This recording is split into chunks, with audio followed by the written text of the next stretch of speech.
Hello.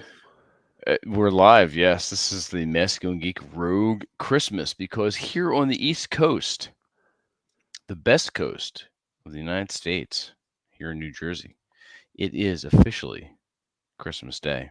It is 1:13 a.m. in the morning. I am not tired. I've got my Christmas tree lit, candles, oil lamp, cat down by the fucking Christmas tree, and the fire is going. So there you Cat go. down by the fire. Chris cat down by the fire in the Christmas tree. Yeah, he's.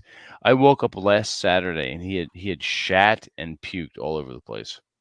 Oh, wow. It Poor was creature. insane. Yeah, he was just laying in a pile of his own bile. Aw. Well, Yeah, what guy hasn't been there at some point in his Oh, life? yeah, that true. is Well, true. I made sure I beat him. I beat the fuck out of him and I put him out on the balcony to throw up even more. Aw. Uh, Poor Mowgli. I didn't beat him. Nah, I would never beat my You're not cat. Nah, I'm not like that. No. So how you guys doing? Good. yeah, really good. Good. Yeah, I just came off my own live stream. It was fine. It's 7 a.m. in the morning right now. Christmas Okay. Day, but Yeah. So much you different. don't have to go to work, No, unlike I you used don't. to go. Well, in all honesty, like, I've got a new part-time job right now, which I did yesterday, by the way. It's just factory work, and it's Mhm. amazing. Mm. You know why? Why is that? Because nobody's bothering you. That's true. I love that. I mean, I've worked at government offices. I've worked at customer services. I've worked at stores and things like that. But say whatever you want about factory work, it's just so They leave you alone. pleasant that people leave you alone. Although one guy started talking to me because he caught on that I was a bit critical about the whole vaccine mandate and things like that. And all of a sudden he started talking to me about how in heaven they knew this 10 years ago. I'm like, mate, I'm just here Mhm. to work. Mhm. Like, I want to go to the cafeteria and sit down because I've been standing all morning. Like, don't give me Right. this Jesus will save us crap. I Mhm. am not in the mood for that. But what else was I about to say? Oh yeah, I don't really have plans for Christmas other than watching Lord of the Rings tomorrow on second Christmas Day, and I have one consult. I have one consultation at 1 p.m. my time because Mm. I'm building a new membership thing of weekly consultations, mostly strength training related. But if you're on the newsletter, you will find out about that soon enough. Okay. I'm looking forward to that because I did a couple of consultations the past week and I Mhm. just love it. I really do. Helping the guys out with strength training and shit like that. I just really enjoy it. Mhm. But my hourly rate has gone up tremendously. And I wanted to be accessible for guys. Mhm. So I created a little something which is way cheaper, but the trade in is it's not going to be one on one. It's going to be a group console for guys. So I'm really looking forward to launching that soon enough. That's good. So yeah. Anyway, how about you, Robert? How have you been, sir? I haven't talked to you in like 5 minutes. Oh, not too bad. I've it went from one side of my office to the other, grabbed a book, put another book on the shelf, came back. So I things are a little bit chaotic in here at the moment. I've had several shipments come in from Japan of books for one of my clients, and I'm inventorying those and getting them processed for him. And then some books I picked up for myself, including a diary of Michael Palin from his years in Monty Python, and Nice. also something else kind of cool. Voyage of the Space Beagle, which is where we get the Displacer Beast in Dungeons and Dragons, and also where the characters in the anime, the Dirty Pair, got the character of Mowgli. So he in the novels for the Dirty Pair, he is like this creature from Space Beagle, basically a Displacer Beast. Oh shit. In the anime, they changed him to a big teddy bear kind of thing, and that was because of concerns for copyrights. Mm. But anyway, so Yeah, that, and I've been messing with some of my vinyl and some of my CDs because I collect certain radio programs. So, for example, I have all of Casey Kasem's American Top 40s from the first show to the last in one format or another. So I've got some that are rebroadcast edited shows on CDs, some that are digital files, and then I've got a bunch that are on vinyl, which is how the shows were originally sent to the radio stations in the pre-digital era. I know some shows were shipped to radio stations for other programs, like on DAT tape, and some shows even on reel-to-reel in the early to mid 70s. But from most of the 1970s to the, say, mid 80s, a lot of shows for, syndicated radio programs were sent on vinyl, depending on the length of the show, 1 or 2 hours, and they'd come in a box and stuff and were real nice. And then eventually, when the DVD became preeminent, shows were shipped that way. So, for example, this is a Dr. Demento show. Yeah, in the sleeve. Yeah. So, and this is how it was. 2 of these were sent for the 2 hours of the show, along with a of something like this, which had the breaks for the show, what commercials were on the show, out cues and stuff like that. That way, local stations could add their own commercials in at certain points. Certain commercials were national commercials. They bought time on the show. You had to play them on your station, and they were usually nationally known products. So something like Dentine gum or something like that. And then, or a major restaurant chain. And then you would have a certain amount of time that you could put in, like a couple of 30-second spots or a minute spot for local businesses that bought time on that show or bought time at your station. So it all depends on the size of the station and how their marketing department sets that kind of stuff up. But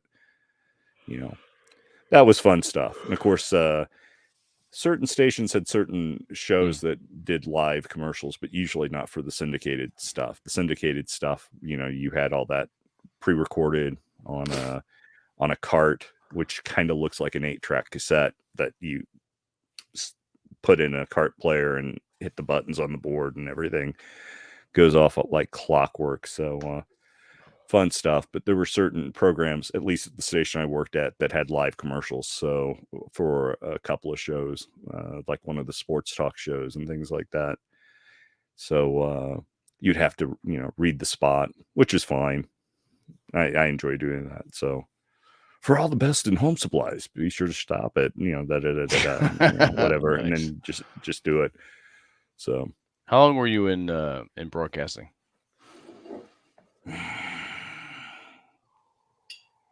On and off for about a decade. So okay, some serious time. Yeah.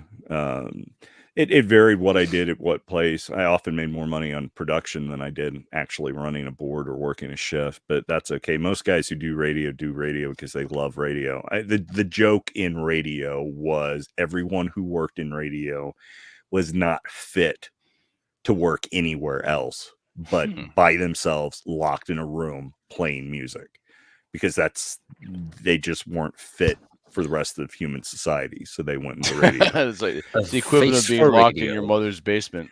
Yeah.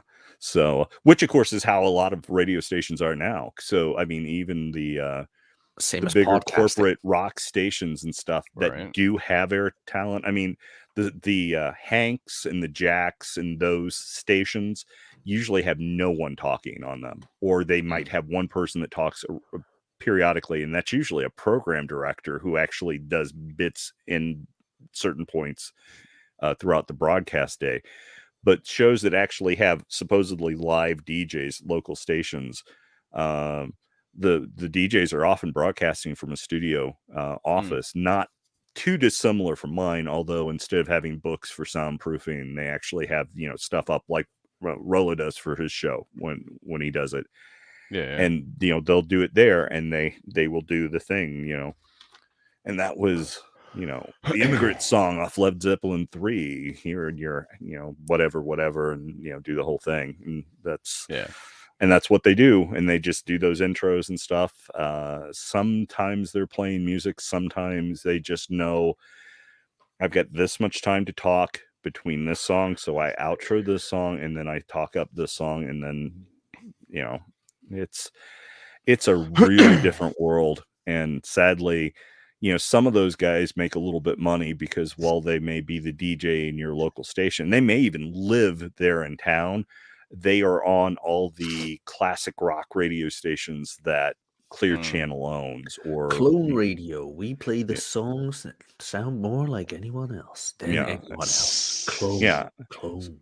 So that's how it's done. And there are a few little stations still and a few independent stations, but they are very, very few. So the radio I fell in love with and grew up with and eventually worked in pretty much does not exist anymore. And part of that is because of deregulations in the 80s, which allowed all these stations to pretty much get bought up by big major corporations. But to make any real money, you have to almost go into something like talk radio or something like that, which I have no problem talking, but I would not want to do politics day in and day out 5 days a week, because it would just drive me nuts. Imagine being Ben Shapiro and talk about nothing more than politics. Well, yeah. No, but I mean, I have the same. I don't know about you guys, but I have that with my own podcast as well every now and then, where it's like there is not. I had that with dating per se, because I started out in the red pill and the manosphere and things like that, and the psychology behind it, I found that very interesting. But at a certain point, dating and girls and getting notches is so boring. At a certain point, there's nothing more you can say. Like, I am so glad I have other things going on than just picking up chicks or Yeah, whatever. but how many guys have been asking you the same question for years now on your show? When it comes to dating? Oh, man. Well, but when it comes to dating or women or whatever, because that seems to be something I hear a lot of from guys in our circle of friends and acquaintances, whether it's Rob or Nick or whatever. It's like the same guys asking the same questions. You know what it is? It's less than the same question that has been asked in fitness, but more annoying. Because when it comes to strength training and diet and things like that, I can see the results. It's like, okay, yeah, I can understand why you would want that. So every time somebody asks me the same question when it comes to like a schedule or the diet or whatever, I'm kind of like, yeah, I'd love to help you. But when it comes to like dating, I'm kind of like, really? You want that? Are you sure? It's not all that great. It's out to be, like, oh, it's work. but no, it's not per se work, but it's like the results. It's a very bad ROI. It just is. Like a high notch count is not something where it's like, oh well, now I have that. I get my plaque on the wall. I can see it in my appearance that I have that. It's not there.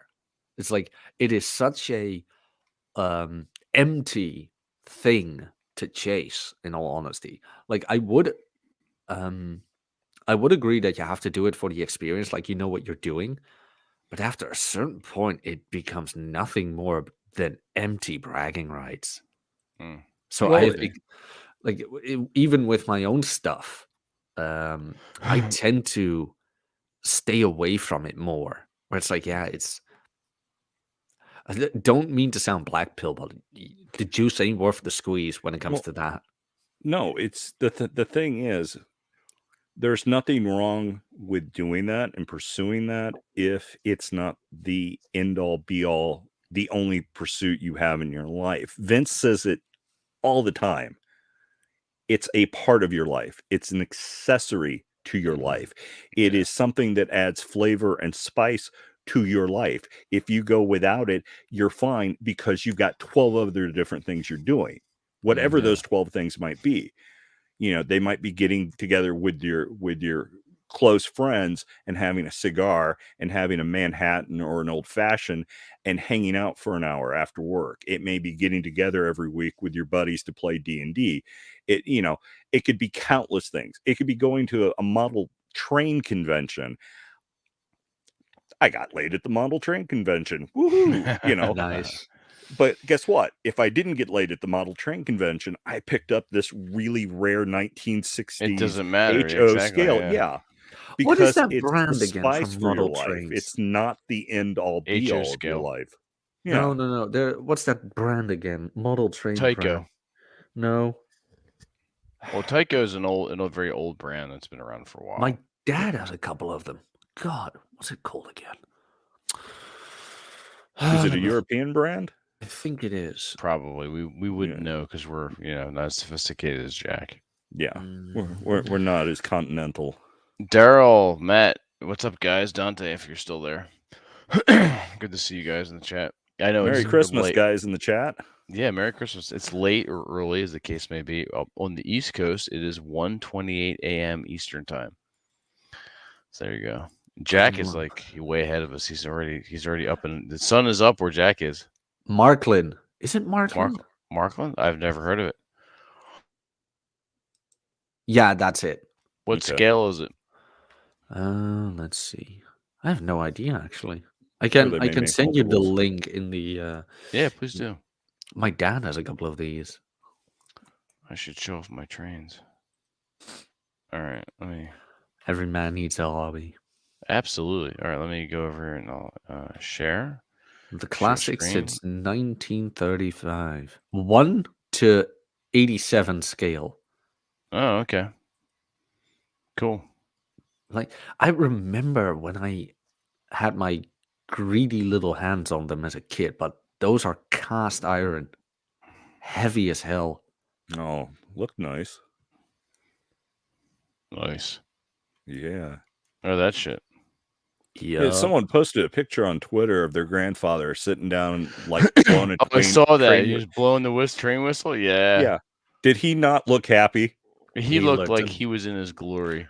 Yeah. It's funny because when I was growing up, my mom and dad used to take myself and my friends to this church in the basement. The local train club would get together and set up the whole works. And I'll tell you, I as a young kid, I fell in love with that stuff. And I could watch anything in miniature. Mm-hmm. Models, model trains, model sets, planes. I could just, if I'm not building them, I could look at them and watch them for fucking hours. I don't know how you guys are with that shit. It's so much fun. No, Vince, you've seen my Twitter. It's filled with me retweeting Japanese naval ships and planes from World War II. You know, love that stuff. Oh yeah, I used to, totally.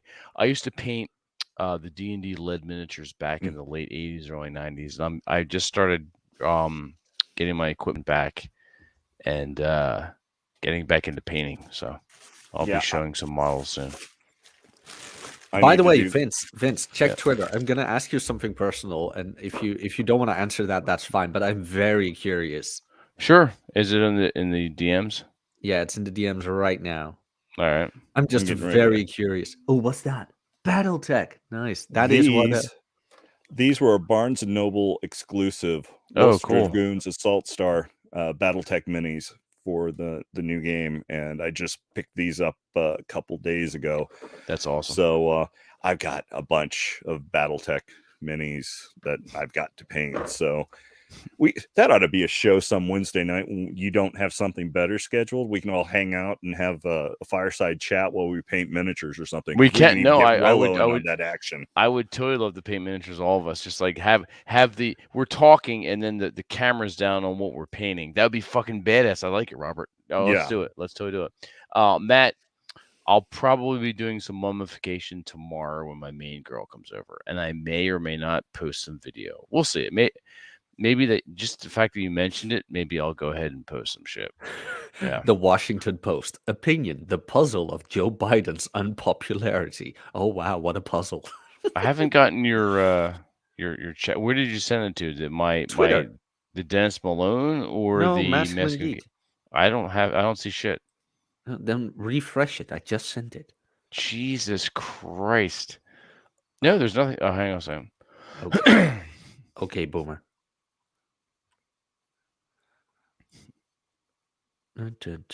Oh my God. Oh, the one that I mentioned? Yeah, that one. Yeah. I'm very curious. That's on my phone. I don't have it on my. I don't have the pictures on my PC. Okay. Yeah. What I'll do is I'll transfer them over soon, and I'll share them out privately. Nice. You don't have Twitter on your phone, do you? I haven't had for a while, but I'll download it again. Oh, don't. Be happy. You don't have it I on know, your phone. right? Seriously, let's go rogue.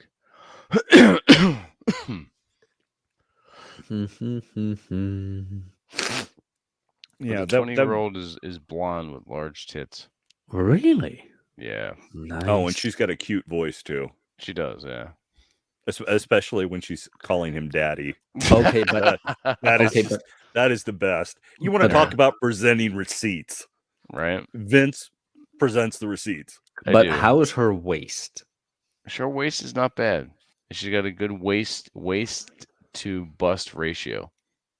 She has Like an I like hourglass- my waists like this. No, she has meat on her, but it's shapely like Marilyn Monroe. Oh, Shapely, that's not yeah. bad. Yeah. That kind of meat I don't mind.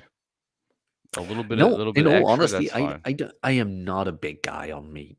Where it's like, nah, I like him skinny, but with big tits. So there is this contradiction that needs Exactly. to exist because So you're Right. saying you're not a fan of Rubens, is what you're saying, Jack, right? Mm, You don't No. like your women Rubenesque.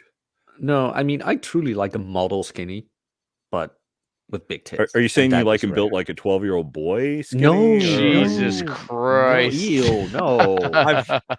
I'm just trying to get to where Jack's head. You're trying to get a feel for this, yeah. Yeah, I just want to understand. Puerto you know, Rican coconut milk eggnog. Yeah, no, like if- there's Nobody this drinks Dutch, that. There's yeah, a if Dutch we're ever model. allowed to travel to Europe again, and I end up in the Netherlands, and I'm hanging out with Jack, and Jack's like, man, this girl Well, I've Jack- met on Jack should be out here to hook the you US. up? He should be stopping here in New Jersey so we can go into Philadelphia.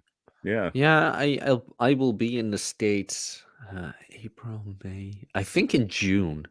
All right, well, you got a place to stay here in Jersey, so I can take you to Philly and all the hot Yeah, chicks there. I think I don't even have to pay for any accommodations because I know You don't. so You many got people free- already. yeah. Mhm. That's awesome. You got you're like Aaron Clary, you're just like freeloading, but in a more familial sense. yeah, but in a more he's kinder- freeloading because people like him and allow I Jack wouldn't go to that stay far. there. Whereas in Cappy's case, he's freeloading because he's a cheap bastard. Oh yeah, So, with Cappy, yeah, yeah. actually, yeah. Jack, no, Jack, you got it people back. like him and Oh, absolutely, welcome him yeah. into their home. Right?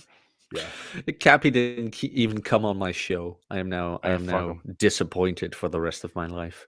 I know he was on Masculine Geek last Wednesday night for a few minutes. by phone, by his cell phone, or He did, something. I yeah. think. Yeah. He was doing some traveling, yeah. Why do women get ugly tattoos? Seriously. I don't know, it's a good question. I mean, why? Oh my god. I love seeing the women that are tatted up and look like they're members of the Yakuza. They Right. got the full Hmm. sleeves and back and everything else, and it's like, you go, girl. Have fun. Yeah, I'm not gonna let it stop me from fucking the chick, but overall, if you presented me with the same chick untatted versus tatted, I'll take the untatted version. I mean, I used to think that the whole tattoo thing was a bit overblown. I will say yes, Still it is a bit overblown, Mm-hmm. but do tread lightly.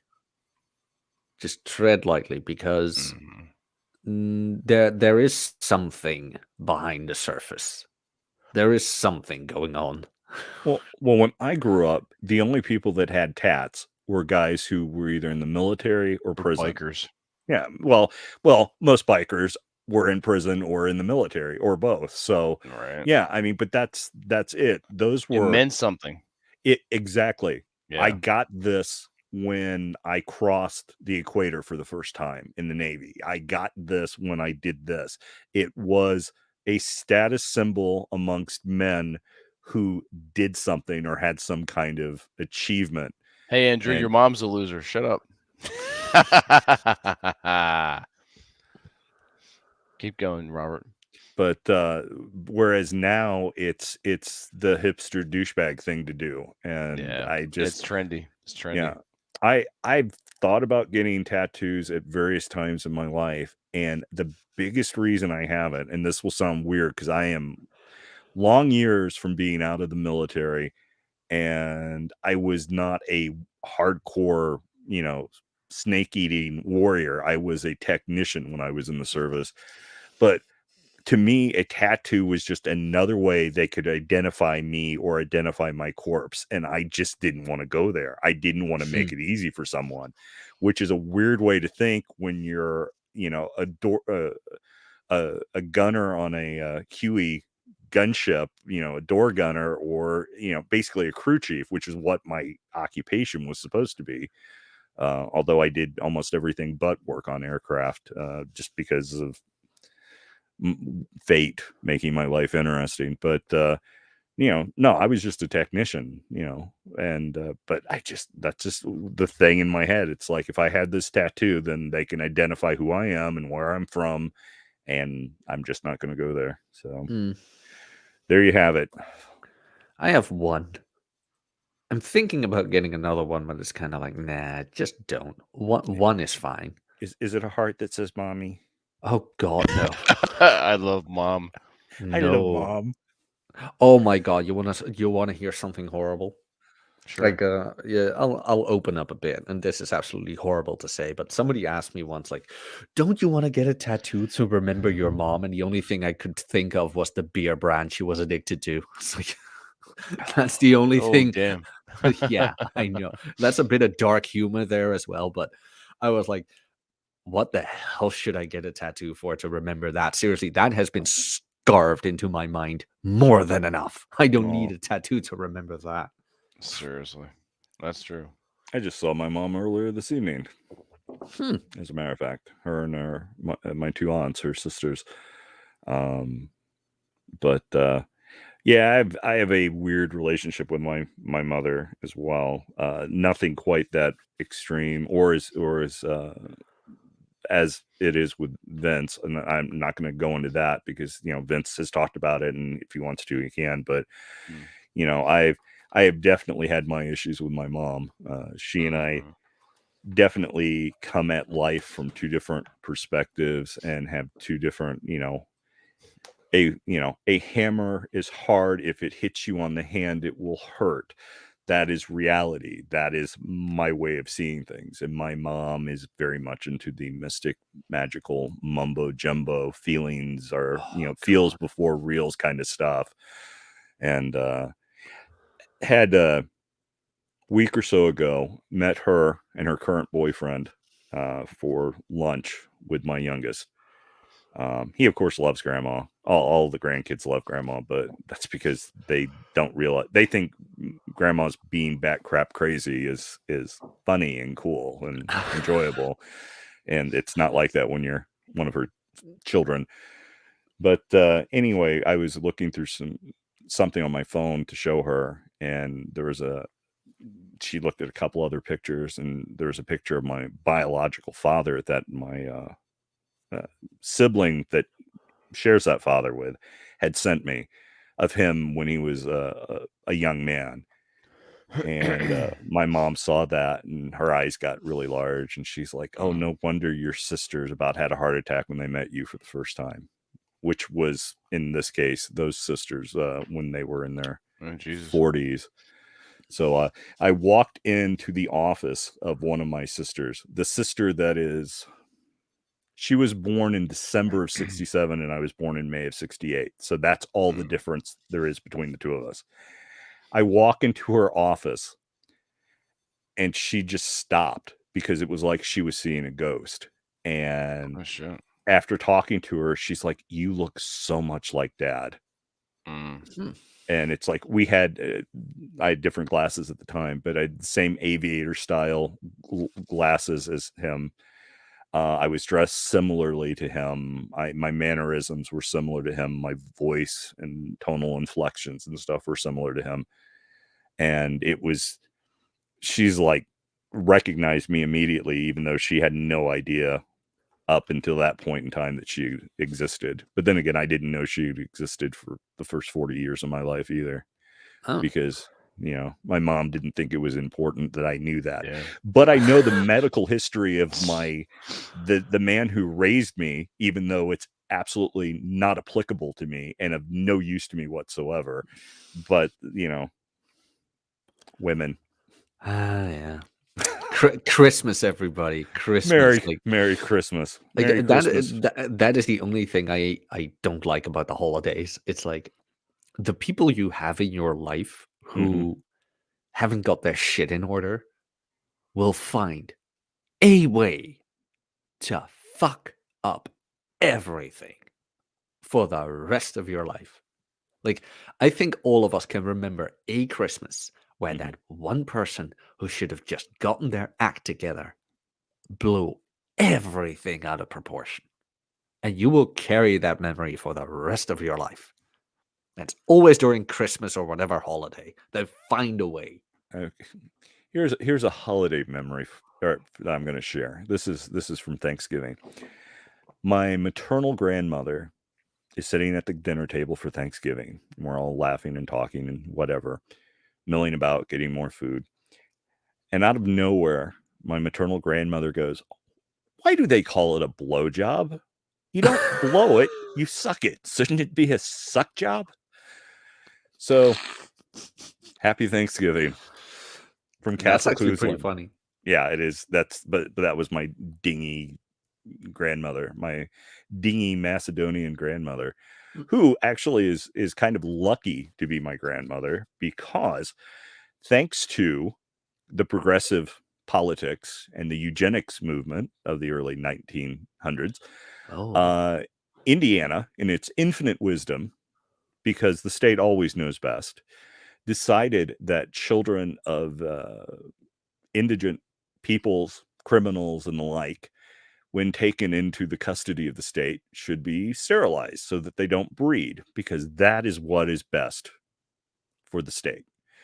And so her two sisters and brother and herself were taken in by the state of Indiana, and all of them were sterilized except for my grandmother. Holy and shit, she dude. had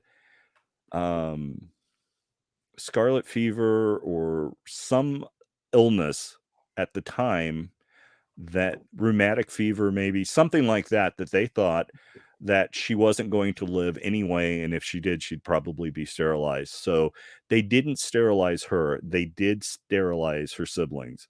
So my grandmother, of course, ends up having 4 children and grandchildren and stuff. So when my grandmother becomes an elderly woman, she has family to care for until her dying day. Her siblings were cared for by her in their dying days because they had no families to care for them, because the state made sure that they couldn't have them. So who becomes responsible for them? Extended family or the state, because the state knows best. So whenever the state tells you what to do, just remember that. So, well, I mean, that's something that's happening in the Netherlands right now. I don't know if I believe in it that much or whatever it is, but documents have been leaked of correspondence of Dutch politicians and the World Economic Forum. I mean, actual correspondence between that institution where everybody's worried about and Dutch politicians. Yeah. And it's so weird. And I'm kind of like, this has to be fake. You know that feeling where it's like reality is distorting between a conspiracy theory and reality, and you're just kind of like, you see the evidence, but you're like, this has to be fake, man. That can't be real. How many conspiracy theories have come true this year? Oh my God. Vaccine passports. No more, put on your tinfoil no hat. theories. That's never going to happen. Yeah. Microchips embedded in your skin with information. That's never. And it was very quick that it happened. Oh yeah, very quick. Well, because I know there's no one to oppose them.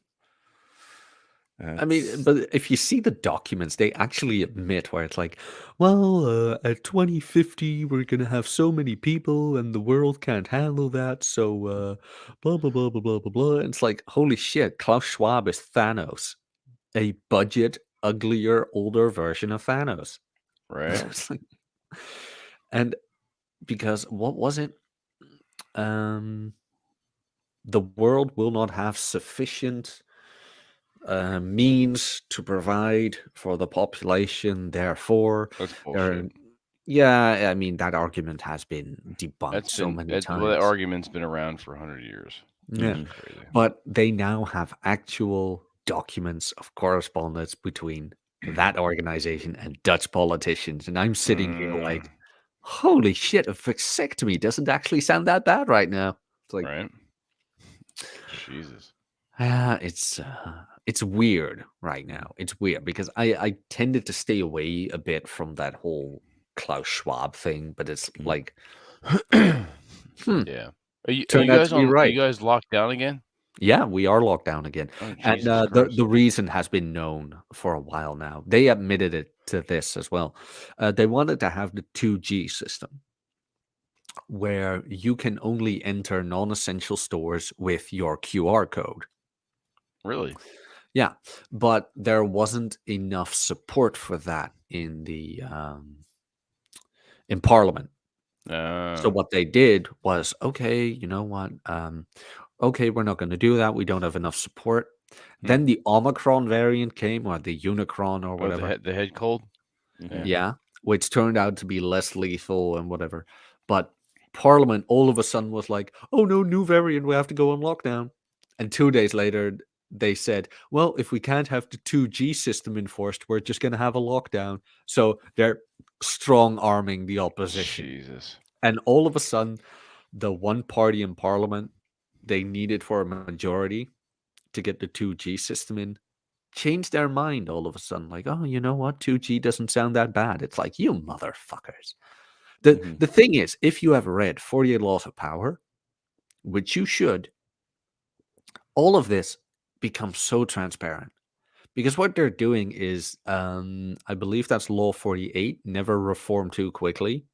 Mhm. It's 47 or 48, never reform too quickly, where they're taking these small steps.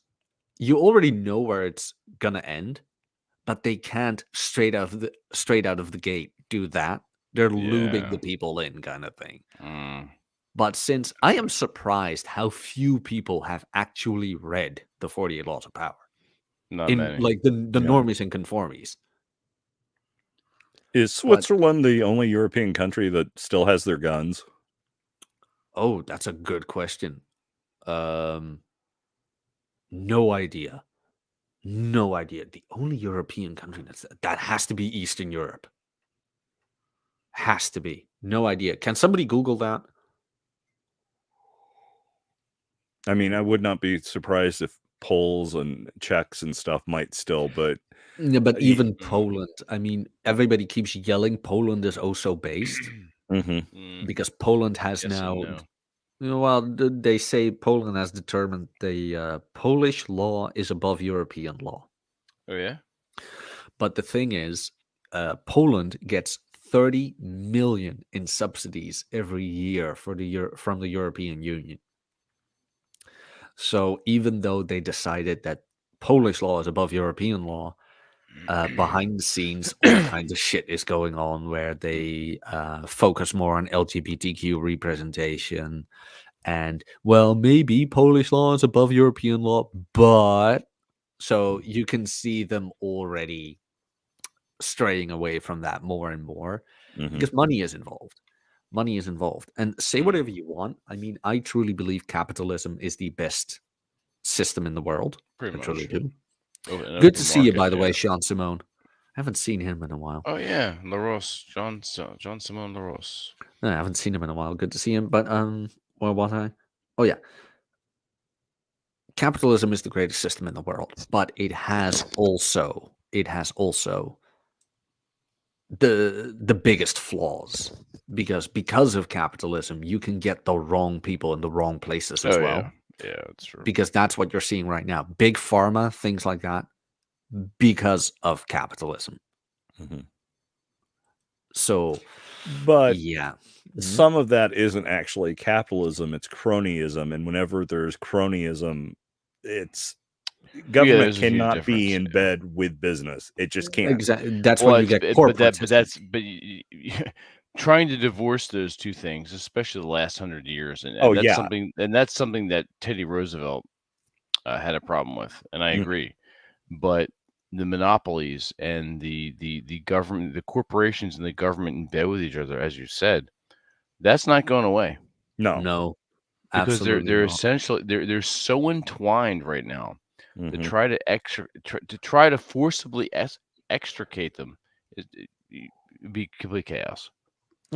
Yeah, about the Do only you way that's guys? going to happen is if the country breaks apart and then things can be dismantled. But as it stands right now, it That's not gonna can't happen. happen. And until No. Texas or New Hampshire decide they're wanting to go it alone to start the dominoes effect, it's not going to Or happen. Florida, yeah. Like, do you guys think there is no other way but down right now?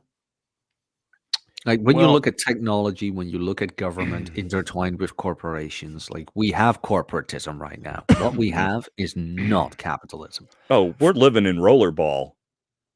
The original Rollerball, not that crappy remake. The original one with James Caan. This is Rollerball. I haven't seen that yet. I'm gonna write that down. um, that's a good question. I'm not sure. I'm not sure how to answer that. Nobody is. Yeah, I hesitate to even say anything because it's everything is so volatile right now. Mm-hmm. It's insane. It can go either way. It can really go either way. What a brilliant movie poster. In the not too distant future, wars will no longer exist, but there will be rollerball. What? That's right. It is a good movie. Oh my god, it's like It's a Hunger fun Games, movie. but It's a fun movie. Yeah. I saw the Hunger Games this past week though. Why? What is your guys' opinion on the Hunger Games? I've never seen it. I prefer Battle Royale. Okay, The original Japanese, yeah. Yeah. Because I thought Hunger Games wasn't all that bad. I mean, the argument could be made like strong female independent kick-ass character, but what I liked about Hunger Games is she isn't getting away scot-free. At the end of it, you see her mentally just beaten to She's being shit. pounded. Yeah, I mean, she cannot Nice. live a normal life anymore. And I loved that they put that in that movie because nowadays, like in 2021, when you have a strong female character, nothing phases her. She can handle anything. But like in Hunger Games, like she's like totally getting beat down now. Right. And she has a huge support network of males. From the guy training, from the guy doing her outfits and stuff like that, and then her partner from her district. So she has tons of male support. The thing that's interesting about the Hunger Games, which I thought was funny because all of the female fans who absolutely love the movie and dresses various characters and Trinket character, Elizabeth Banks character from the movie, are all these left-wing socialist type women, and they totally miss the point that you do realize that the people in the Capitol that all look like Lady Gaga and share the same political affiliations that are the bad guys in real life, not just in this movie. It's like those people aren't trad cons in the Capitol. Absolutely not. Nope. But that whole point they just seem to miss. But considering I'm talking specifically about the female fans, although the male fans, I don't know what to do. They're a lost cause. But are there male Hunger Games fans? I mean, I like the movie. There are some soy boys that really like it. So, but women's ability to confuse reality or share reality is this and fiction is this, these two things conflict with each other, but that's okay. I'm a woman and I can somehow balance them in my brain. That cognitive dissonance that they have mastered thanks to evolution applies to things like that as well. And it's just infinitely frustrating for me within some of the circles in fandom that I've dealt with as far as costuming and that kind of stuff. So yeah, I've shared most of my convention going life. I've shared my room with one or more female fangirls. So it's an interesting experience. So I can imagine. When did you start doing the cosplay stuff, Robert? When I was a child, really. I was doing that kind of stuff. And then once I got old enough that I could start going to conventions and stuff on my own, it was just a part of the thing I did. And then I started making certain props and costumes for purchase for people, especially working with like leather and things like that. Oh, nice. And then some prop things that, plastics and so forth. Okay. But and then it eventually led to doing some modeling for art and for gaming art and for advertising and that kind of stuff at conventions. So okay. I hate to call myself a professional, but I've made money doing it, so I guess I am literally the definition of that. But you're a professional cosplayer.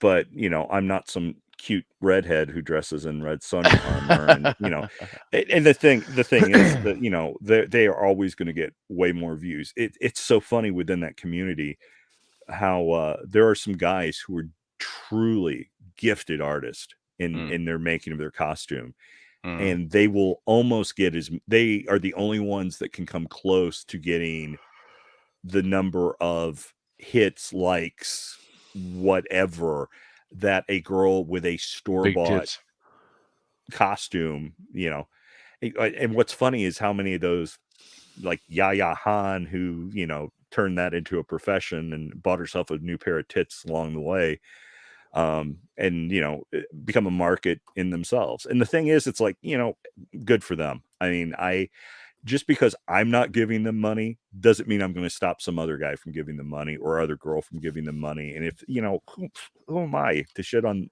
their thing? It's just not my thing. And that's part of my biggest problem with branding and marketing and that kind of stuff is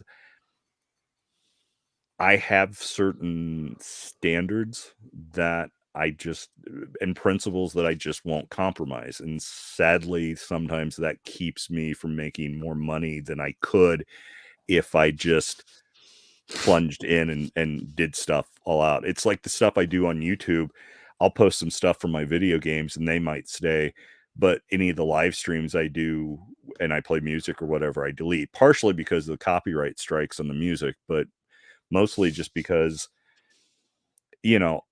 if I'm going to do a regular show with the show I do as a member of Masculine Geek, I feel like I contribute something. I think my bona fides, as they were for nerd and geek stuff, is kind of here in this shot. And even, because I've got dark lights on because I'm just in the mood to have lower lights, but so that's the thing, and I bring something to that. But if I was just doing this on my own, I don't know that I would be bringing anything different than any of the other hundreds of people on YouTube talking about geek stuff. And so maybe I would more, because it would be more red pilled geek stuff, which that to me seems almost non-existent. I mean, is there anyone other than you that was even doing geek nerd with any kind of red pill lens, Vince? No, it's funny because I started this and created this. I had the idea back in 2018. So the short answer is no. Are there some people that are sort of glomming onto us and using us as a springboard for motivation? Absolutely. I see it. I totally see it. And I like that. I like that we're inspiration for other men in this area. But as far as us doing what we're doing, absolutely not. We are the one and only. Mm-hmm. Yeah. Yeah, I mean, because even before I became a part of you guys, I was watching you guys, and the part of the reason I was is because, you know, I love watching Doomcock, but there are times when some of the stuff that gets said misses that. The same thing with Nerdrotic and some of those other channels, and especially with some of the guests. There are some of the guests that are as blue-pilled fanboys as you could possibly imagine, and it's like, you guys are all about This the close. woke stuff and everything else, but you will still, I think it was Tom from Midnight's Edge was making a comment about, well, gee, if there was no women, and guys would all be sitting around in dirty apartments in their underwear playing video games or something like that. And it's like, no offense, Tom, but fuck you, or a heartfelt fuck you. Because it's like, that's not how we were, and that's not how we are. And, we have stuff that we do and have stuff going on, and I don't need a woman to clean up my friggin' room. Just like I don't need Jordan Peterson to tell me to clean up my friggin' room. I clean up my room because I need my room clean. The thing with Nerdrotic and guys like that is they are like this close to crossing that bridge. Yeah. And they come just right up to won't the line. They just won't do it. I have the same thing with there's this finance channel I like to watch, Graham Stephan, and he has an assistant called Jack, and they have the iced coffee hour. And I mean, I'm not disrespecting any of them. I love stuff, Graham's content and things like that. And Jack really seems like a nice guy, but he is such a freaking nice guy. He has trouble getting dates, and the only dates he gets is probably because of his semi-fame, because he's Graham's assistant. But that kid just needs to get his ass into the gym and like toughen up a bit mentally. And like with Nerdrotic and guys like that, it's like they're this close, but they are, for some odd reason, they just don't dare saying it. That, well, in all honesty, giving women access to male spaces will ruin them. Yeah. Because thirst is the worst, and there's always some guy who wants to impress milady's owner or whatever. Well, I don't know if it's just they're genuinely blue-pilled in that regard, if it's they don't want to alienate their female audience. I don't know. That's why I would love for Doomcock or Nerdrotic or Midnight's Edge or Geeks and Gamers, any of those guys, to have someone from our community on. I am not a big enough presence on YouTube or anything else to do it, but someone like Vince, someone like Rollo, and I'm afraid it would take someone who's got a following like Rollo to even be significant enough for them to think about it. Yeah. What are you talking about? We were just talking about how frustrating it is that guys like Nerdrotic and them come like this close to getting it and saying what needs to be said, and then they don't ever go there. Like, there's one guy though. Do you watch Friday Night Tights, Robert? I used to regularly, but lately not as much, partially because of timing, because I've only got so much time to watch stuff on YouTube, because I can spend all my life reading Rich's books and Rollo's books and watching all the Manosphere stuff, or I can actually do something. Do shit, yeah. Like, there is one guy on their panel who I 100% guarantee is red-pilled. Ryan? What's his name? Yeah, Kinnell? Ryan. Ryan Kinnell. Yeah, that guy. He wears women should be barefoot and pregnant and back in their 1950s kitchens cooking for he follows Aubrey Huff and guys like that as well. And Aubrey Huff has been interacting with Rollo and Rich and guys like that. So I know for sure that guy has at least dabbled in Rollo's work. Well, and the way he talks certain things where it's like he knows more than he lets on. But the thing is, his presentation is done in a way to be like shocking, and it's not, and it comes across as not genuine enough but I'm saying this to be shocking and over the top because it's entertaining and it'll get the chat going, and then, you know, it'll break up the panel and stuff like that. And it's not, the tone of it isn't as serious or emphatic as when we talk about stuff. And so that's my thing. And I'm not saying that as a criticism. Because I mean, the whole point of the show is to watch. I mean, you obviously, Jack, have seen the kind of numbers they get on for their Friday night show, and bless them that they do, because generally speaking, they're very entertaining, and the group that they've put together and some of the people that they've had come on have been you know, good additions. But yeah, it gets frustrating for me at times, just like it gets frustrating for you. And in the case of Ryan, like I said, I think it's done for show and performance. Even if he's sincere about it, it's the way it's presented is presented for entertainment, and that's what they're doing. It's there to be entertaining, I think, more than, you know, your go-to informative source. And I think one of the things I like best about what Vince does and the space Vince has created is it's like a social club where gentlemen come together and we talk and we call each other out on our bullshit and we challenge each other and we make each other better. As far as, you know, this is my opinion and I'm expressing it, and it's like, oh, that's your opinion? Well, this, and this. Oh, okay, I've got to refine or rethink my opinion, or no, my opinion's right. And it's like, well, yeah, it is, but, you know, you had to be challenged to show it. And I don't know. I like what Vince has got set up. I'm honored to be a part of it. So thank you very much, Vince. Cheers. Oh, and let me raise my glass to you if you can see this. Oh yeah, we can. All right, guys. I'm going to head out. Actually, all right, you dirty whore.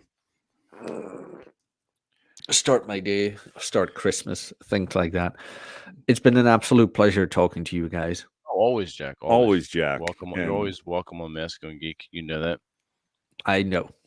Have a very Merry Christmas, you two. You too. We'll see you soon. And thanks for having us over on your show. No problem. No problem. Happy to do that. If you ever have need of me, ask. If I'm free, I'll let you know. I will do, Robert. I will light the beacons. Indeed. Beacons of Amandine. See you guys soon. Rohan rides to war. That's right, you fucking cocks. Hold on. One more. Oh, God. What now? This is such a funny fucking picture. You mean your bondage monkey? No, not the bondage monkey. That's my department. Okay. Roses are red. Sauron's a Cancer. We can't see that. Yes, what does it say? No, roses are red. Sauron's a Cancer. Then the images. Oh. The beacons are lit. The beacons are lit. The beacons and Rohan will answer. And Rohan will answer. And Jack will answer.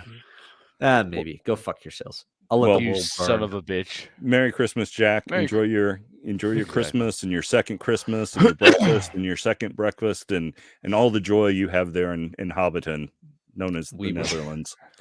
I will. See you guys soon. Later, brother. Sleep well. Later. Wow. How's everybody in the chat doing? Yeah, I know. If anyone in the chat wants to come on, I will send you a link. Just make sure you follow Masculine Geek and hit me up in the DMs. There you go. Let me open board. We're here for another half hour or so, or less. Depends. Depends on how much rest you need before you wrap up and unwrap your gifts tomorrow. Well, literally, yeah. Yeah. Well, I have most of the day will be spent in quiet contemplation and reading and listening to podcasts and catching up on some stuff and writing. I was going to ask you about the writing. I'm completely sloshed right now. I am finishing up the last chapter to Masculine Geeks Laser Dicks. Awesome. And you've been following that, right? You're part of Punch Riot, correct? Not yet. Oh my God. No, because I was Masculine Geek came first, and so now that As well, you should. Exactly. so, but no, actually, I'm actually looking forward to picking up the Novello once you have it published all in one spot. That I'm really looking for. But Oh yeah. forward to it. I've been in talks with a few artists in my DMs as far as pulp type book covers, because I Yeah, do you want to need really. a Doc Savage-esque cover. Oh, exactly right. It'd be totally Yeah. Doc Savage. Oh yeah. Doc Savage, Robert E. McGinnis. Yeah. Yeah, it has to be. Because just from what I've heard of the story, that's the only thing that's even remotely appropriate for it. Well, absolutely. I mean, it takes place in sort of, let's say, the 1950s era, wherein all that fun stuff that the people in the 1950s said, oh, by the 2000s, we're going to have flying cars and hovercraft. Well, in the 50s, they have that. And TJ, Rob, and I have a detective agency, and it's about our adventures. So it's Yeah. it's so cool. I'm having a blast writing it. If you haven't signed up for Punch Riot, Nick has changed the format where he's going to an online version only, where it was PDF before, via the what do you call it? I can't think of the name now, where you crowdfund shit. Kickstarter or not Kickstarter. Where you can subscribe to shit and you can sort of like donate crap. Oh. Why am I drawing a blank? Probably Holy because crap. what you're drinking. Which, by the way, what are you drinking tonight? And Aaron would be jealous. I'm drinking rum and cokes. Oh, okay. I'm having. How about you? What do you got? I'm having my usual Indiana-produced bourbon from Starlight Distilleries, the Hoover Signature. Oh, nice, very nice. Yeah. Thank you, Daryl. I knew Daryl would come through. Patreon. So, okay. Yeah, Nick was running the subscription through Patreon. He's not doing that. At least I don't think so.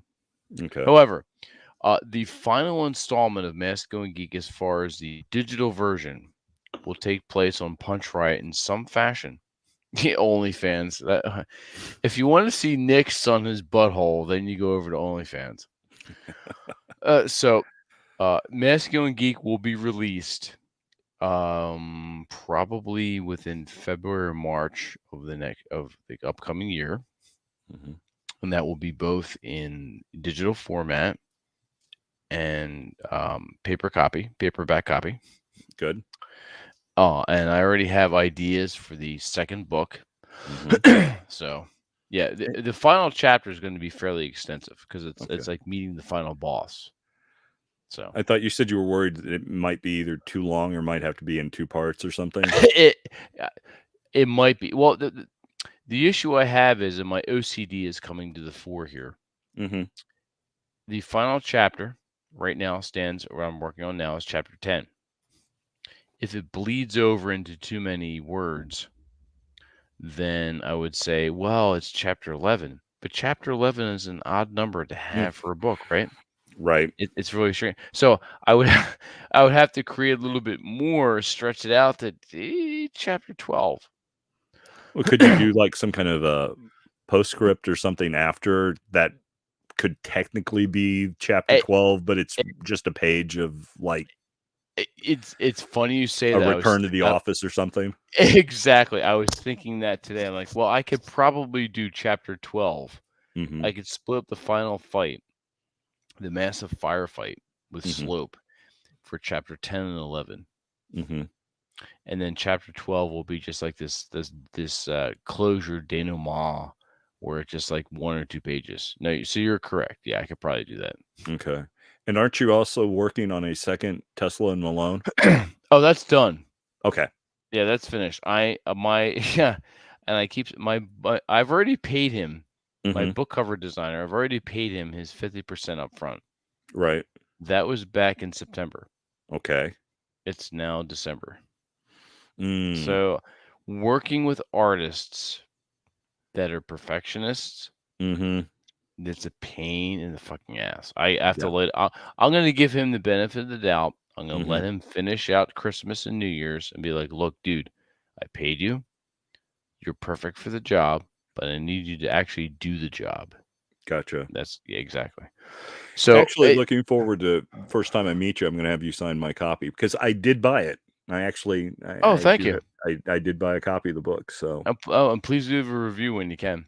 I will as soon as I get a chance to read it. I owe Safety Doc a review first, and then I've got you, and then I've got TJ as well. So, I appreciate that. Thank you so much. Because, well, I like you guys. I think we've, we game together. So I mean, come on, you guys absolutely. are I know, right? Right. So, but also, it's something we say a lot. You got to put your money where your mouth is, and if you like certain kinds of material and certain kinds of stories, and people who have the same, philosophy and interest and passions you do.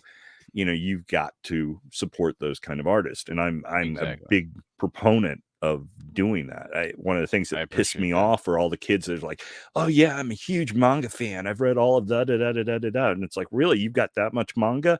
Oh no, I just read the scanlations online. And it's like, I read the pirated bullshit. You are not a fan.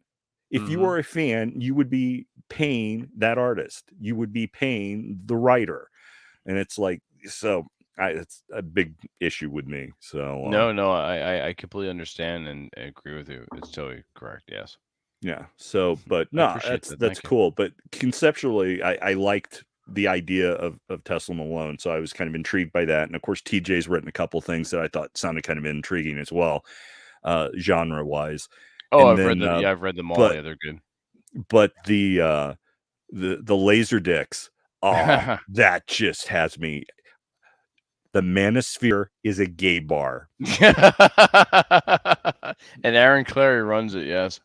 Bloody brilliant. Thank you. Absolutely brilliant.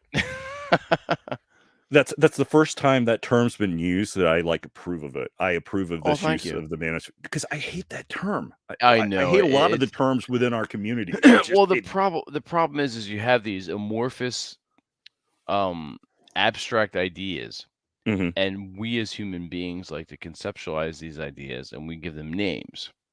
We need to name it something. Right. You can't just go, oh, that thing, with the and name the and you're like, what the fuck, dude? Just give it a fucking name. All right, Manosphere. Oh, that sounds good. And then you run with it. The problem is when it becomes commercialized and becomes trendy. It's become commercialized and trendy. Yeah, it's a catchphrase. It's a catchphrase, and it's a caricature and a joke of itself. Right. So I have a tendency to stay away from that. So I mocked it gently in one of the chapters. It's just a brief one paragraph, and I'll probably come back to it in later stories and chapters because it's just funny as fuck. But with laser dicks, I found that I could take the people that and you'll when you read it, you'll see like, oh wow, that's Bull Rush. That's Red Crusader. That's so and so, and that's Papa Nick. That's Nick August. You'll even find yourself in there soon. Oh God, I know, right? So it's going to be great. You'll be fine. I'm not going to mock you. Well, only Aaron gets mocked. Well, I know, but I mean, come on. I'm in a room filled with toys and comic books, so You'll probably be a comic book guy, yeah. Yeah, I didn't know if I'd be like the guy in the library or something like that, but you'll be the guy in the library with the gun. Yeah, that helps out absolutely. Which is no exaggeration. I'm not saying I own any guns or I have one here in my office. Yeah, you do. Yeah, you do. No, it and all the ammo I had, it was a terrible boating accident, Vince, and it just the boat capsized and all of it just fell into the lake. So, how did you ever escape? it was just lucky. Fortunately, I knew how to swim. Right, exactly. Yeah. But but yeah.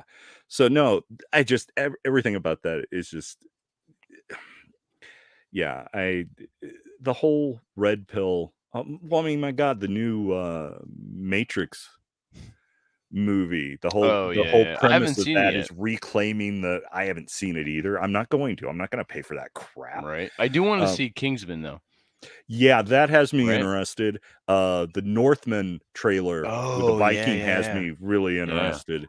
Mm-hmm. So I'm rethinking seeing Spider-Man just because of all the stuff I've heard, but Oh, okay. it just I think about, well, I could go and pay to see this movie, or I could put in Rio Bravo again with Right. John Wayne and Dean Martin and Ricky Nelson. Seriously. So directed by Howard Hawks. I could do that instead. So Right. that's where I'm at with a lot of this stuff is, I could see something new, or I could see something that I know I'm gonna like. Trying to think, that old theater, the Artcraft Theater down in Franklin, where I went and saw the Warriors, and where I went and saw Die Hard on a 35 shit. millimeter print. They've got a couple of movies coming up at the beginning of the year that are like, The Dirty Dozen or The Great Escape or something along those lines. And I'm like, yeah, I've got some new movies, some new old movies to go see at the theater. And that's that I would almost rather do, because there I'm supporting a local business, and also I know I'm seeing a quality product, even though I've already seen it 100 million times. But I mean, really, can you not watch Casablanca one more time? Oh, yeah, exactly. It's Casablanca, is like Kelly's Heroes. Yeah. All those movies, yeah. All the Clint Eastwood, the spaghetti westerns, Mm-hmm.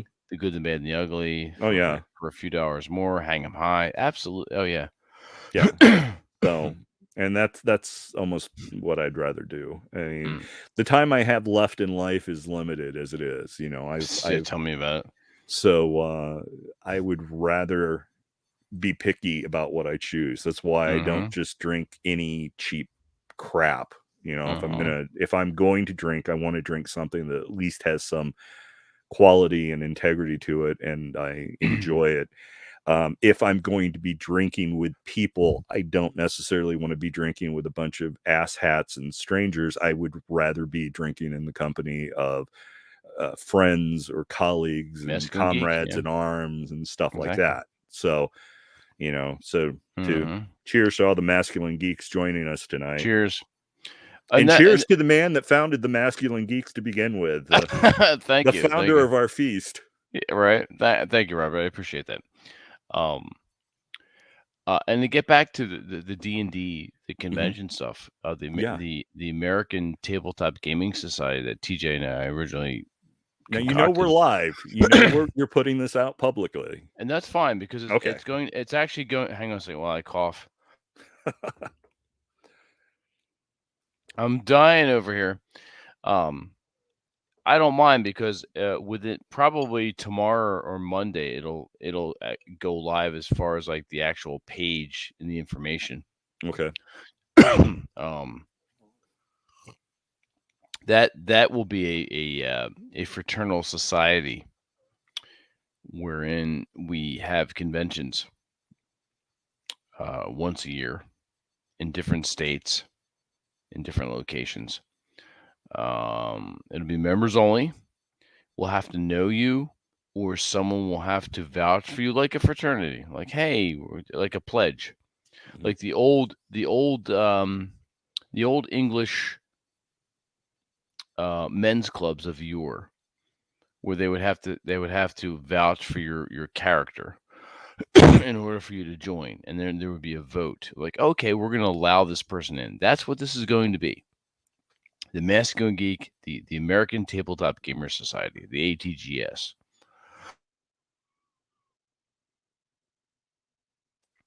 And the first convention will take place in probably July or August. I'll keep you all posted. The web page will go live on Masculine Geek Life probably on Monday or Tuesday.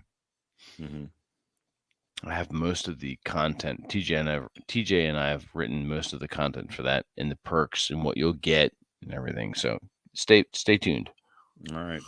And obviously Robert will be a part of that, because he's part of Masculine Geek, and a few other people. Should be writing some stuff, and exactly, definitely running certain events and stuff. So, yep. Mm-hmm. It's gonna be a good time. It's gonna be a good time. So, I wanted to harken back to the old gaming conventions back in the late 70s, early 80s. Yeah. So, the original Gen Con kind of feel to it. exactly, sort of what I tweeted out not too long ago. Like that original Gen Con feel. It's like I will have a cap, a limit on the members. I haven't decided how many, but it will be a cap, and it will be like a very it will be a very exclusive club, as it were. Yeah, because when someone vouches for you, which is something I think most people don't understand, is when someone comes to the table and comes to the group and is a member and vouches for you, and you turn into a Spurger retard, You're done. Not only are you done, you've just screwed over your buddy who vouched for you because you've ruined his reputation. Mm-hmm. And there was a time when that mattered. Mm-hmm. And to some of us still, it still matters. And we plan on bringing it back. We're going to bring that back. Yeah. Your character, your honor, your integrity will count for something in this fraternity, as it were. Yeah. Because after gaming, if you're sitting with us in the lounge smoking a cigar and having a drink and you're being a total pudwhack, you're ruining our good time. And we do not have time to have our good time ruined. Exactly. So there you go. Yeah. You do not want all 250 pounds of me irritated. Exactly. All 6'2" and 250 pounds of me irritated. Robert is going to be our bodyguard. He's going to be the Masculine Geek ATGS bodyguard. Yes. Yeah, and if I'm not big enough to handle the job, we have Drew. Yes, and Drew will be a part of it. Yeah, absolutely. So stay tuned. It's not going to be cheap. Sorry, because money does several things. It pays for the events and gives us a small salary. Yes, we want to be paid. Fuck you. We do, because we do hard work. But the main thing is value. We will offer value, and you will pay for it if you wish. And the payment, the fact that we're have the payment weeds out spurgs and retards. Mm-hmm. Because people that are going to cause trouble are not going to want to pay to cause trouble. That's the bottom line. Well, and if you're the type of person that goes to a convention anyway, if you're going to Origins or Gen Con, you're spending $80 to $100 for your convention for that weekend anyway. Oh yeah, and the cost of the membership will include your convention ticket, as it were. Yeah, so you will have the opportunity. Not only will you get stuff throughout the year, but you will have the opportunity to come to somewhere in Wisconsin or somewhere in New Jersey or somewhere, wherever it's being held that year, and spend time gaming and drinking and socializing with other guys. Exactly. With similar interests and similar backgrounds, and so no, that's exactly it.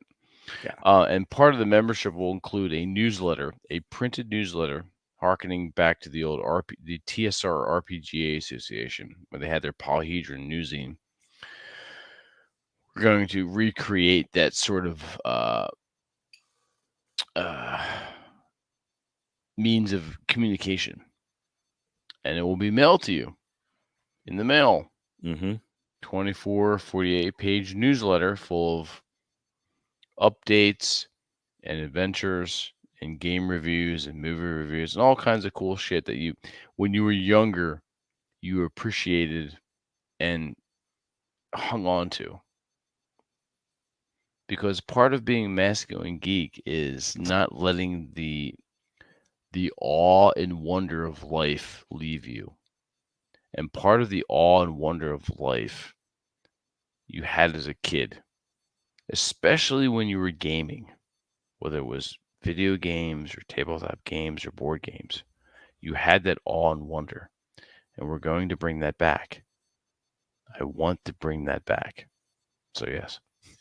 And the idea of the printed newsletter is something I truly miss. Back in the old Right. days of the Klingon Assault Group, Mm.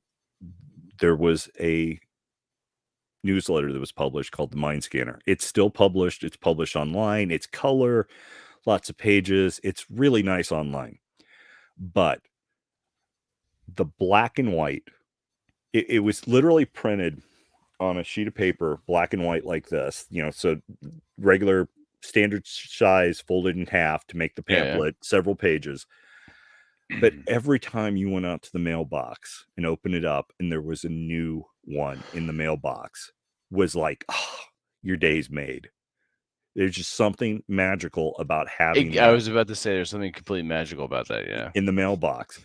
And it didn't matter that, sometimes some of the pictures were hard to see because of how they were photocopied, and the art usually was fine. But, obviously pictures from something or pictures from newsletters, because that's one of the things that got sent in when the group did something, you sent in that made the news, you sent that in and stuff like that. So, I mean, there was all kinds of stuff and ideas on costumes and patterns and things like that. But there's something special about that tangibility. And in the case of this, with the newszines, having this magazine of gamer stuff and art from Star Frontiers or Dungeons and Dragons or what have you, and stats on a character or a little adventure or mini adventure or something like that, and reviews, it's just something really special that I think that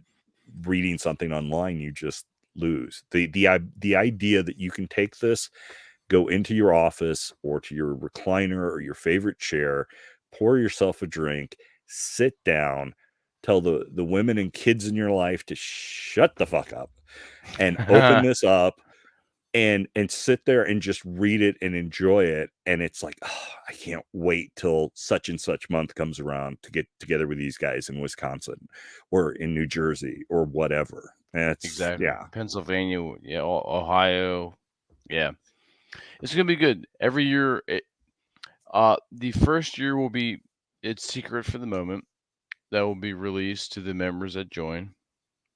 But every year, and as a member, you will also get a chance to vote what state and location it gets to be in.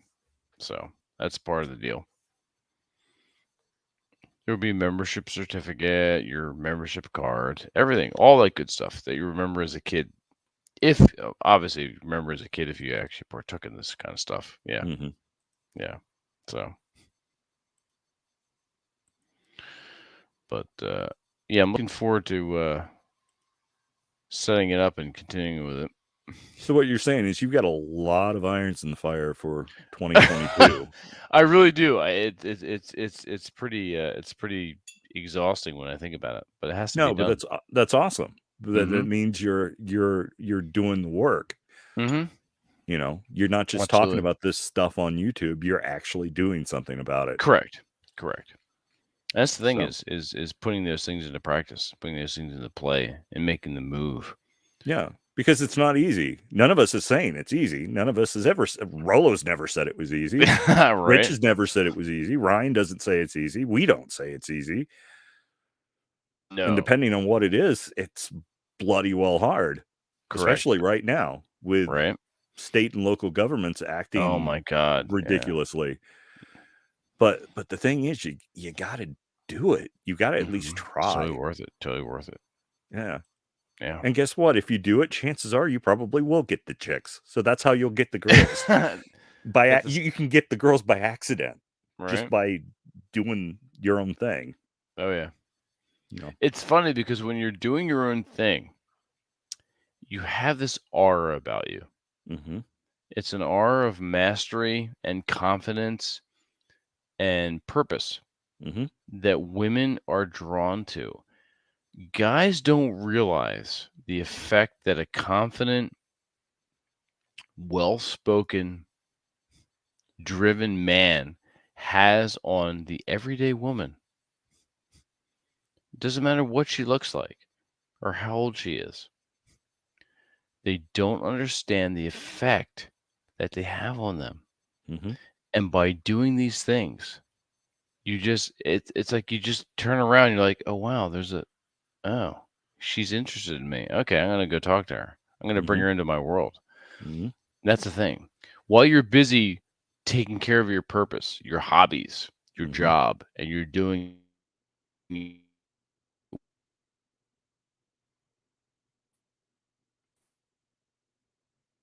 Oh, Vince is froze.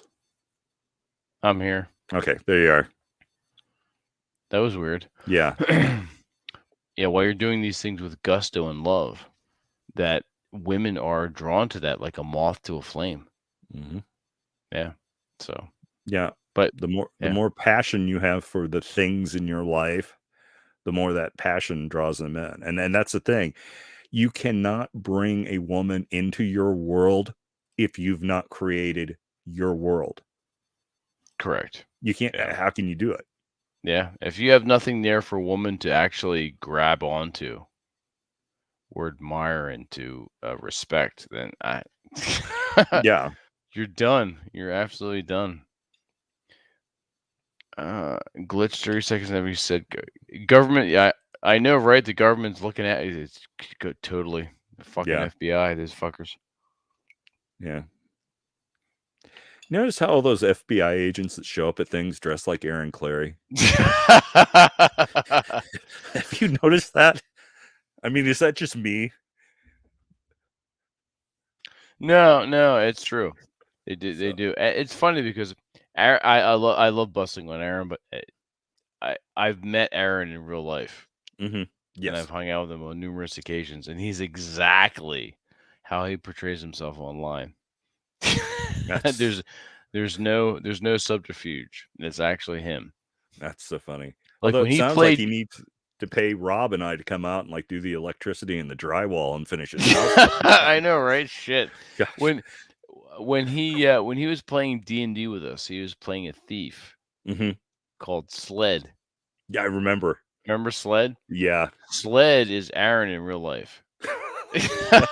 there's no difference no role between playing. Exactly. That There's no difference between Aaron and Sled. It's the same person. Oh, that's hilarious. Oh yeah, it's good stuff. Good stuff. But yeah, the American Tabletop Gamer Society will be unleashed upon the world next week. So Awesome. it's pre 2022, but will take full force going into the new year. Okay. There's going to be good stuff in there, and obviously you're a part of it, and many other people. So, what all do we have coming up on Masculine Geek in next couple of weeks? Any special shows? What all we got? What all you got in the works for us? Well, I think next week we're going to be playing Drew's game. Awesome. Because we had if you don't know already, we have Even Hammers High. Right, exactly. We have it's Razor Glass. We have two D&D games. One that is Dungeon Mastered by Drew Bay, and one that is Dungeon Mastered by Raul Tomasi. And you saw that one from last week. So this past week we had our general Christmas episode, and then I think this upcoming week I have to send out an email to everybody. We're going to do the Drew's game. And then going into November, we're going to have some guests. I know Noble Brown. He's a follower of Masculine Geek. We follow each other. He's also written some books. He's an avid D&D gamer. He will also be joining us for our games. He's a tabletop role-playing gamer of old school renown. Okay. So I'll be adding him to an email thread behind the scenes to get you guys acquainted, so he can figure out a character that he wants to play. Okay. So he knows. I laid out all our characters now, so he can say, okay, well, hey, you guys need this, so I'll play this. So that's how that'll go down. Awesome. So he'll be joining us. I have some a few other people in mind. I still want to get John Lang on board from Gore. That will be a great interview, I think. I hope. I mean, he's not a spring chicken. No, he's in his late 80s, but I'm still waiting back from an email. He's in Long Island right now. If you don't know about the Gore series, just follow Masculine Geek and you'll find out what that's all about. Even if you don't read them, which you should, but if you don't, get the older editions. They have some of the best fantasy art covers. The art by Boris Vallejo. Yeah, absolutely. They are so good. Oh, God, yeah. They will make you want to read the book. Mm-hmm. When I was a kid, fucking 10 years old, in the bookstores in the Morristown Cherry Hill Mall, checking those out, I'm like, wow. We do judge books by their cover. Mm-hmm. And these covers are fucking phenomenal. Yes. And back in the day, even horrible books had magnificent covers. I know, right? Oh, shit, yes. They did. They absolutely did. That is so true. So true. So that's probably it for January. Okay. I do want to plan another Masculine Geek Village by the whatever. Mm-hmm. Probably a Village by the Dork. Yeah. Out by Aaron's way. He really wants us to come out and visit him. He wants to see his new house that he still hasn't finished yet. He's still working on. See, I think it's an elaborate ploy to get us out there so that he has some like cheap labor. So I think he's up to. He has exactly. So hey, you guys want to help me with this? We can hold this by hammering this nail in the blah blah blah. Yeah. He's like, I don't have enough room, but you can sleep on the floor. I'm like, all right, whatever. I was a Boy Scout. I can sleep on the floor. Yeah. Have sleeping bag will travel. Exactly. And that's part of the fun. Mm-hmm. That's part of the fun. Who the fuck is this in our chat? Hang on. So let me delete this block user. There we go. Aaron took 9 years. You want to read that, Robert? Yeah, sure. Aaron took 9 years to move. He can wait a year for a house. So true, Andrew. Yeah. Of course, swamp in his backyard. Yeah, he's going to Vegas next, isn't he? Right, he bounces back and forth between his redoubt, wherever he is in his new house, and Vegas. Yeah. So that might be a fun trip to make sense too. While he's in some week, he's in Vegas or something. I wouldn't mind doing a Tabletop Gamer Society gaming convention in Vegas. Yeah, that could definitely work. Oh, absolutely. MG's rolling in Vegas. Oh, yeah. Right. Have the bail money ready. Look out! Absolutely. But absolutely. Well, heck, we got that way. We're getting close to Rollo. He might actually be able to make it if he doesn't have a show he has to do. If he isn't spending the weekend in Miami or something. Yeah, right. Well, I do want to have a Rollo part of the ATGS in some fashion. Yeah. Well, he should, because I mean, he's every bit as geeky as the rest of us, which is surprising that some people still don't know that about him. But, I know, right? Yeah, it's a good story how I found out about that. Mm-hmm. Oh shit, so good. I'm not going to tell it again. You guys go back and watch other episodes. Masculine Geek episode number 13 is when we interviewed Rollo first time. And you can go get the origin story, because Rollo does a lot of stuff that you don't know about. Mm-hmm. And he, at the very least, I'll tell you this, he paints Warhammer miniatures professionally. Yeah. There you go. Yep. Long-time D&D and Warhammer player. So. And proof positive, along with us, that nerds can still get laid. Exactly. A Masculine Geek is a Renaissance man, whether he likes it or not. Peter Cushing was one of us. Oh, yeah. I mean, right? There's no other way to put it. Absolutely. I mean, and he played by H.G. Wells' miniature war- rules. little wars. Yeah, I mean, it's funny because a lot of guys are like, oh, well, you're just playing, and there's real soldiers out there. I'm thinking to myself, well, you're a dumb motherfucker because you don't realize these war games were played and created by men in the army. mm-hmm. They were actually created by war staff as war games. Mm-hmm. You Yeah. dumb motherfuckers. Yep. So, yeah. Exactly. So that's what we'll be doing with ATGS. I'm looking forward to the upcoming year. I'm excited. Yeah, definitely got a lot going on. So that's Mhm. very glad to be a part of it. Oh, I'm glad to have you. It's an honor to have you, Robert. Honor to I have appreciate it. you. Mm-hmm. And I appreciate all you guys hanging out with us on Christmas.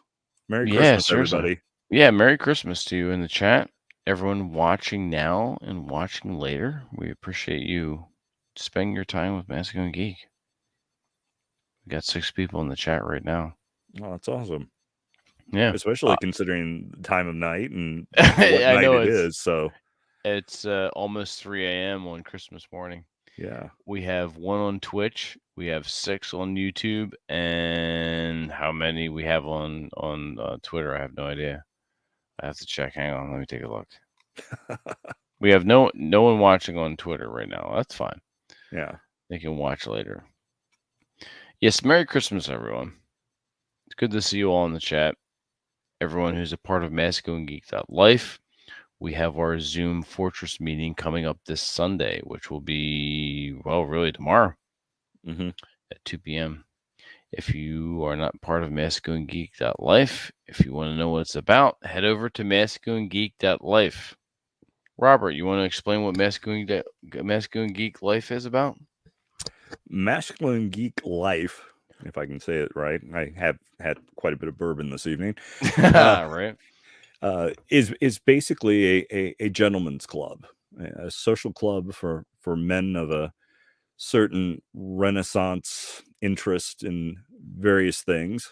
Women being part of that, of course, but there's so much more than just the ladies and an interest therein. Gaming, social events, political events, you name it. And it's a place where you can come and you can be yourself, providing yourself is not a spurg or a retard, because you would not be welcome if you were. And you can hang out with other gentlemen and discuss pretty much whatever's on your mind and get honest answers back. And it's very much an old school kind of gentleman's club, but using modern technology to have it online so that you don't just have to live in the same city and as your lodge brothers or other gentlemen. You can literally be all over the world and still be a member, providing you are not a spurg or retard. So there you go. Well said. Yeah, it's a good time. Yeah, lots of different stuff there. Vince shares a lot of interesting content. TJ writes a lot of interesting content. Very different content than Vince's, but still interesting nonetheless. So that's what I mean. There's a little something for everybody. So no matter what your interest may be, whether it's in gaming, politics, red pill stuff, what have you, it's a place where you can go and you can share your thoughts and ask questions and share insights and experience with other gentlemen. So there you have it. Exactly. All behind a wall, as it were. There's no gatekeeper as far as YouTube shutting you down or people prying or trying to shout you down. Mm-hmm. Yeah, no one's going to try and cancel you on Twitter or anything like that. It's limited. There's only so many members allowed. And what's said in the confines of the Masculine Geek Life safe space, however you want to put it, stays there. That's the best definition of a safe space. Basically, it's a space we protect. Vince is the gatekeeper in that, whether you were allowed in or not. Exactly. And, there is a vetting process, and it's not something for everybody, and it's not something that everybody's welcome to. But if you are interested, definitely hit Vince up, make inquiries. And I am not sure we still have a space open. We have one. I think we have 2 spaces open right now. 2 spaces open. Okay. Yeah. So if you're interested, join. There's a lot of really good content. There's a lot of really good members-only content, and one of them is the Zoom Fortress call this Sunday. Exactly. All kinds of stuff. Sometimes we have a general talk and hang out. Sometimes we have guests. We've had the Naughty Nomad, Mark Zolo, on. We've had Raul Tomasi on. We've had Zan Perion on. That was a great talk with Zan Perion. Mm-hmm. If you don't know who that is, go look it up. Zan, Z-A-N. Last name Perion, P-E-R-R-I-O-N. Go check that out. And make sure you go buy the book, The Alabaster Girl. Mm-hmm. Yeah. So, all right. With that being said, it is now 2:53 a.m. on the Eastern Seaboard, and I am tired. So, now, I've got 2 gifts to wrap, 1 cookie I need to take a bite out of, and I know, right? And a carrot I need to make look like a reindeer nibbled at it. So nice. I may be in my mid-50s, but I've still got a little kid. So there you go. There you go. Exactly. You want to read Governor Megatron's chat engagement? Yeah. I attended a good meeting with other Red Pill men this past Tuesday. It was a great, inspiring event. It made me realize that kind of influence I needed to surround myself with. Absolutely. Head over to masculinegeek.life. Sign up. And by the way, good name, Megatron. Right. The Transformers are currently in the other room, but I have several, including Arc 1, which arrived earlier in the week. So nice. Big ass Transformer. I like Transformers. It's so cool.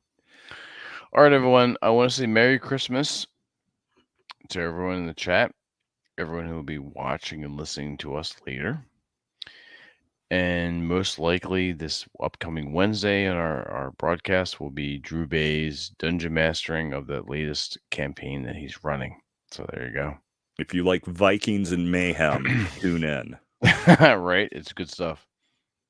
Yes. Balls being knocked off of zombie undead frost giants. It's so much fun. I love playing with you guys. Yeah, it's good stuff. Yeah. Oh, it's a lot of fun. And Indeed. and if you like it, it's some of the kind of stuff you can possibly expect to happen or play in a future convention. Correct. Exactly. Yeah. Just be mindful. Some of the same people you see playing may be running games for you to play. Yeah. It's gonna be. I'm so excited for this coming year and the convention that we're going to be doing. Absolutely, it's gonna be so much fun. All right, gentlemen. Everyone, have a good night, a good morning, a good Christmas to you and your families. I wish you all well. We'll see you on Wednesday. And Robert, take us out. Oh, I don't know that I can do the whole thing. You can make it up. Keep the home fires burning. There you go. Keep the lead flying down range. There you go. May the wings of liberty never lose a feather. I like it. Do not drink all the rum. Mm-hmm. If you're nice, I might share the bourbon, but you're going to be a lucky MF if I do. Right. And tune in next time. There you go. Yeah. Yeah. Thank you, Governor Megatron. We'll see you on Wednesday.